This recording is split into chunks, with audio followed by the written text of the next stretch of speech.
The more you try to control every detail of your life, the faster everything seems to slip away, and Ethan was living proof of this exhausting truth. Every morning at exactly 6 a.m., he began a day defined by rigid schedules, tracking every hour and every conversation as if his survival depended on perfect precision. He believed that if he could only stay disciplined enough and focused enough, he could prevent anything from going wrong. Yet, despite his relentless efforts, his world felt like it was constantly breaking.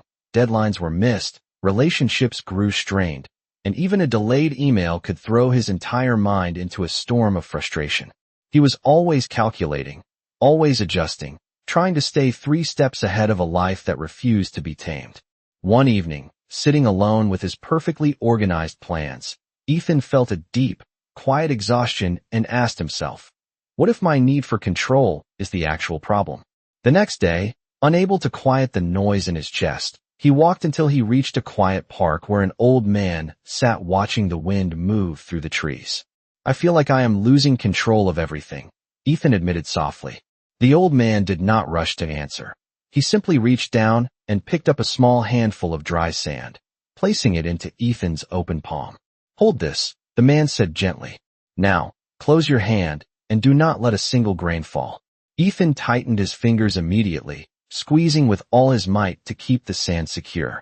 But the harder he pressed, the faster the fine grains began to leak through the gaps in his fingers. Panic rose in his chest, and he squeezed even tighter, yet the sand only poured out quicker, escaping beyond his reach no matter how much force he applied.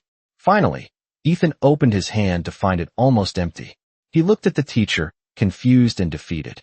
The old man smiled calmly and said, sometimes the more you try to control something, the less control you actually have. Try again, but this time, do not squeeze. Ethan took another handful of sand, but now he kept his palm open and his fingers relaxed. To his surprise, the sand rested still, unmoving and peaceful. Control is not about force, the teacher whispered, it is about balance. Ethan realized he had been gripping his life like that sand, driven by a hidden fear of uncertainty. He understood now that he wasn't building a better life. He was only trying to protect himself from a world he couldn't predict. He let his hand relax completely, watching a few grains fall away naturally, feeling not loss, but a profound sense of release. Ethan walked away without a rigid plan or a forced schedule, finally understanding that true steadiness comes only when you stop trying to hold everything together by force.